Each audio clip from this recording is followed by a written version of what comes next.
I sold a company back in 2011 and done very well for myself, and I could sort of retire in theory at that age. About I was 40 years old. It was a little bit too young, so I took a little bit of time out, and then about a year later I got itchy feet and wanted to do something. And I've always been passionate about health and fitness, so I was frustrated by the fact that you do get very conflicting advice about what to do in terms of what to eat.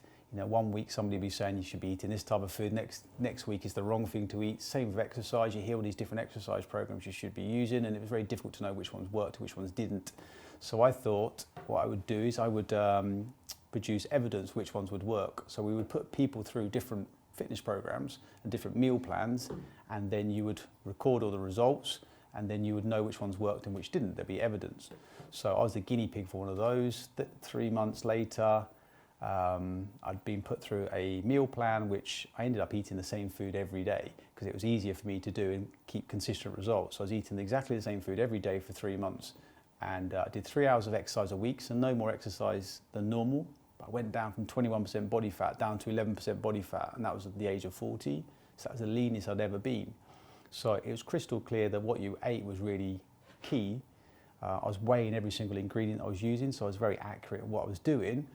And of course, when my friends saw the results, they said, "How did you do that?" I explained. I was having 3 main meals and 3 snacks per day, and I was hitting the times exactly. So it was say 8 a.m., 11 a.m., 1 a.m., 3 p.m., and then 6, and then 9. And I was weighing all of my food, and they said, "That's just not possible. I'm a working guy, I can't do that."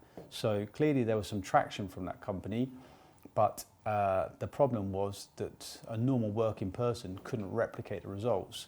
So it made me think that people want the results, but they want an easier solution to do it.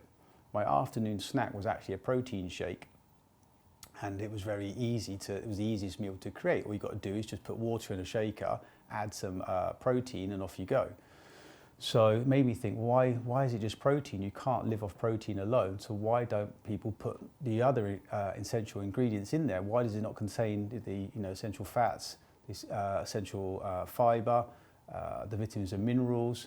And so that was the genesis of Huel. And so what I did is I actually went online, found a nutritionist, and found James Collier as currently our co-founder, and said to him, "Is this possible?" 2 weeks later, he came back with a formula and said, "Yeah, I think this is possible. This is how you would do it. This is what the ingredients look like." And pretty much that's the formula that we had today. So that's how Huel started.